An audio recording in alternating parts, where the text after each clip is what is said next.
ملګرو دغه پښتنه جنۍ ده، د دې خبرې ما واورېدلې، یقینا ډېرې زیاتې افسوسناکه خبرې دي. ملګرو د دغې جنۍ له خولې نه خپله تاسو هم خبرې واورئ، انټرویو مکمله واورېده، جنۍ څه وایي. یقینا ډېره افسوسناکه واقع ده. نن سبا په دې پښتنه معاشره کې دا رقم ته واقعیت روان دی. موږ ورته ته په کار د دې پښتني معاشرې لپاره کار وکړو او دا رقم ته تکلیفونه او دا رقم ته واقعیت ختم کړو. نو ملګرو دغه ویډیو تر اخره پورې وګورئ او مخ ته یې شیر کړئ. دغه جنۍ څه وایي، راځئ دغه ویډیو مکمل وګورو. بس یو هلک سره راوتی ومه، هغه بس ګاونډی مو مینه سره کومه، نو راووتم بس ځکه چې اعتبار مې پې و، هغه اعتبار بس مات کړلو. دوه درې ملګري ورسره نور هم ورسره وو، سمه عزت یې ټال کړلو.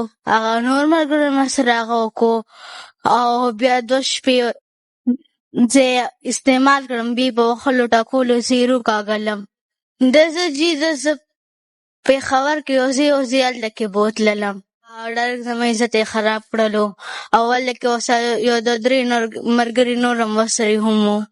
بیا زه په وښلو ټکولو بیا یې زه روکاږلم دا کسین. ما ته یې ویل شاباسه ویته اوس ویسو کې. نو بیا یو هفته په سړکونو بیا ګرځېدم، کله به پوډریانو سره ومه او کله به چې چا به راسره زنا وکړه په 1000 روپۍ، چا به راته وی 200 روپۍ در کومه، زنا به یې راسره وکړه. او بیا راته د دې کاکا د چې کوم ښځه ده که نه نو هغه ما ته وی که نه وي چې څه نوم دی، ته دلته څه کوې؟ ما ناسته یم، بس درک مې نشته دی.